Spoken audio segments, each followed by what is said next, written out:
that's what I'm hoping to establish. We try it together, we enjoy.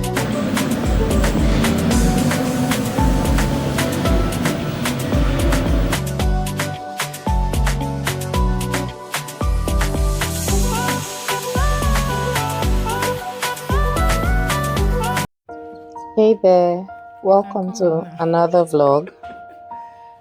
In this vlog, I'm going to really show clips from a family weekend road trip to Syracuse, New York. Clips from a trip that almost didn't happen, but we placed it in God's hands and we got to go and we got to enjoy downtime with each other. So in this vlog, we will explore the Destiny Mall,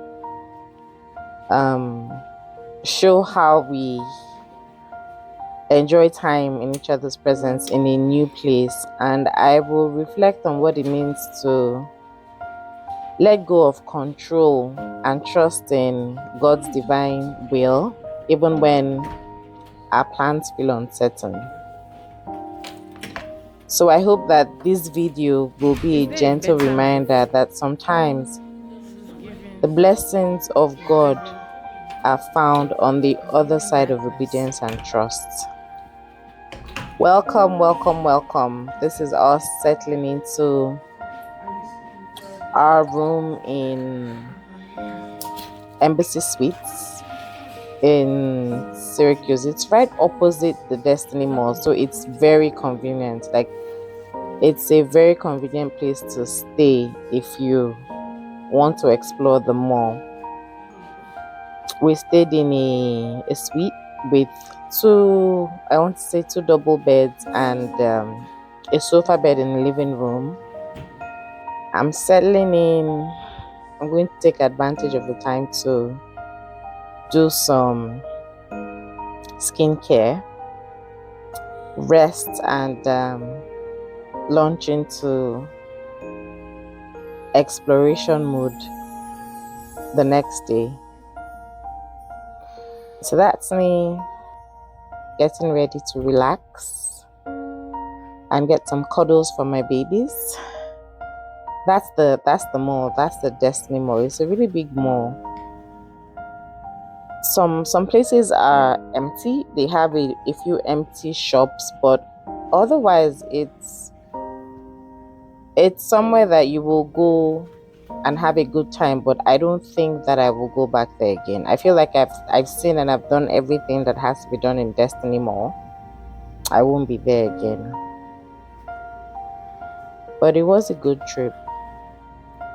On the side of it was a road trip. It took us about, I would say, 4 hours to the mall. The week before we left, the kids were sick, and because it was a road trip and I could cancel the hotel, I was like, Kay and I were talking and we're like, do we really want to do this? Then there were also some tensions, some political tensions, and we were seeing news about people being turned at the border of USA, Canadians being treated not in the best way. So we were a little worried about that, but we also knew that we needed this trip. Like, not that we needed it, but we knew that it would be a good trip for us, away from everything, and just experiencing something new. We may not have the funds to travel every holiday, go to exotic places, but I try to look for places close by where we can have a short weekend trip, a short week trip, and we could just, everyone is relaxing, right? You're being taken care of. So I try to look for those kind of opportunities, and we really get into some deep conversations on this trip, on these trips. So it's exploring Syracuse. As downtown of Syracuse, we went to this amazing Catholic church. You'll see the next few clips. But we drove around, we went to the mall. We went to the mall on 2 days we were there, like we split it into two and we went to the mall. And it was really good. It was a good experience. It was a good weekend. It was a good trip for everyone. And while I was on that trip, I kept thinking, I'm like, sometimes we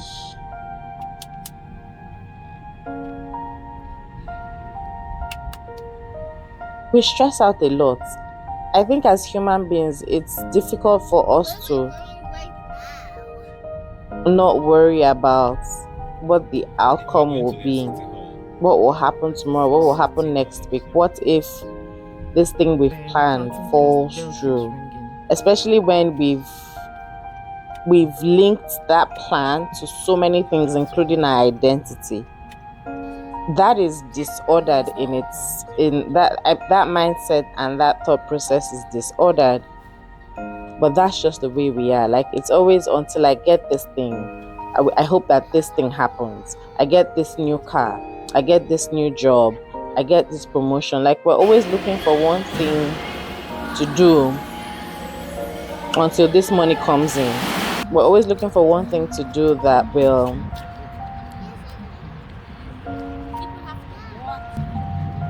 make us happier, make us a bit more comfortable, make us a bit more fulfilled. It's sometimes I think about the things that pass through my mind. Like, every day, it's always I'm always mulling over something. I'm always meditating, I'm really grateful that I get to stop and think about things that are beyond me and beyond my day to day. And it's not fickle things. So this is the mall. You from here onwards, you'll see a lot of clips about from the mall. Feel free to, it's up on your screen. It's a beautiful place. We had a wonderful time. I've put location marks so that you can know what and where it is in the mall. This is a pump track. I don't remember the name, but it's in the mall. So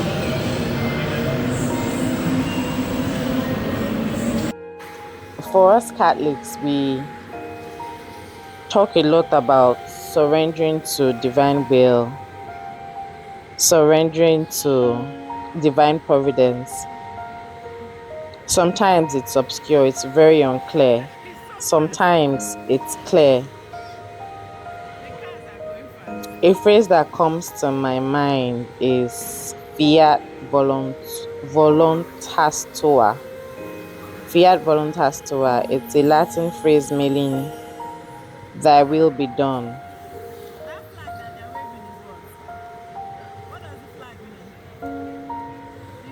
I used to, I'm a cradle Catholic. I've always been Christian. And I used to say all those things a lot. I'm like, oh, God's will be done. May his will be done in my life. But in my mind, I'm already telling God that, I asked you, these are the things that I've presented to you in my prayer time.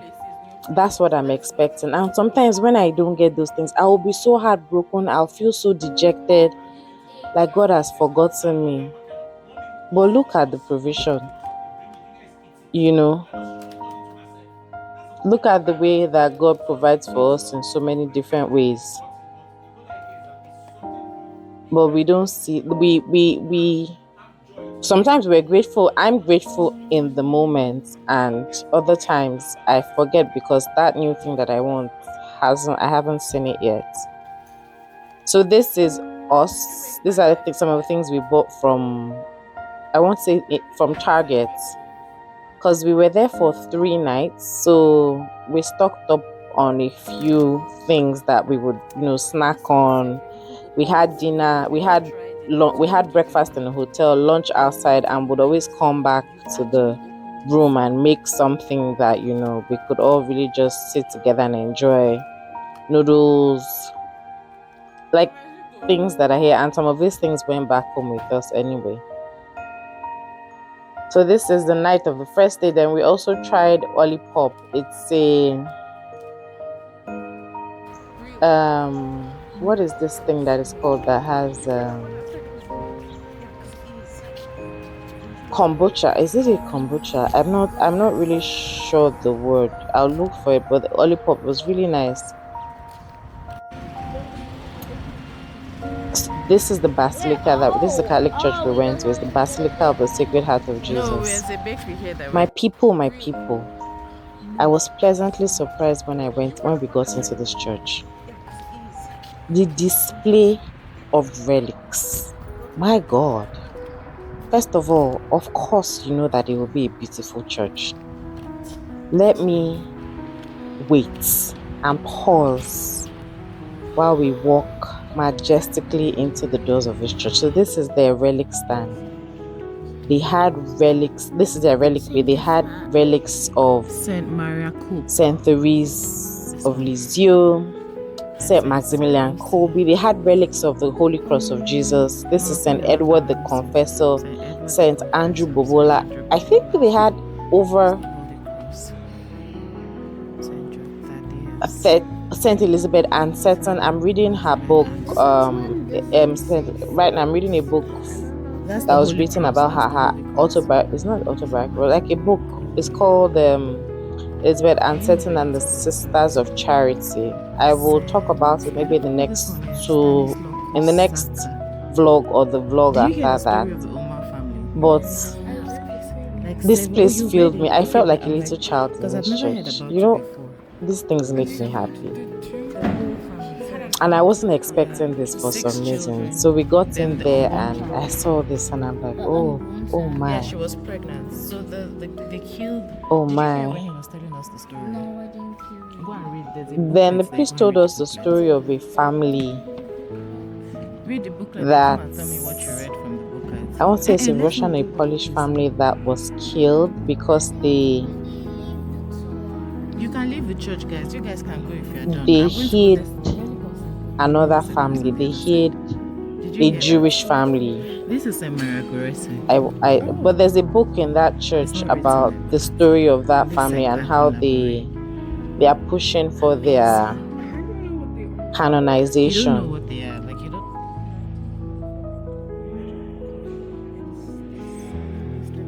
Yeah. Don't stand there. People know. Yes, Blessed Alma family, installation of the relics of the Blessed Alma family. So this booklet talks about their story of the Blessed Alma family. I'll share a link to the actual story of the Alma family, but the priest talked about that family, and it's an ask that the parish is pushing for, and the parish community is pushing for, and I found it really consoling, you know. As human beings, right, we have our flaws. Sometimes you go into some churches, some Catholic churches, you meet people in authority, you meet people who are workers in the church, and their flaws come out because there's still so much more of them, and there's still work there's work for God to do, as well as in so many of us, right? And because they're in positions of authority or they're people who work in the church, we get in and we expect them to be holy. Like, we expect to literally see saints, even when we're not expecting that from ourselves.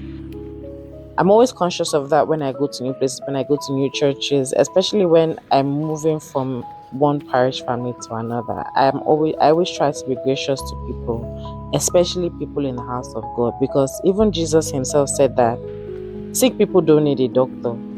So if I'm in church because I know that I'm desperate for Jesus, almost everybody in church is desperate for Jesus. We're all coming to the healer to heal us. I say that because I came to this church and everybody was like, the priest, the workers, there's just so much warmth in this church, God. So much warmth in this parish community. So I give it to the parish priest in charge of this church. It was a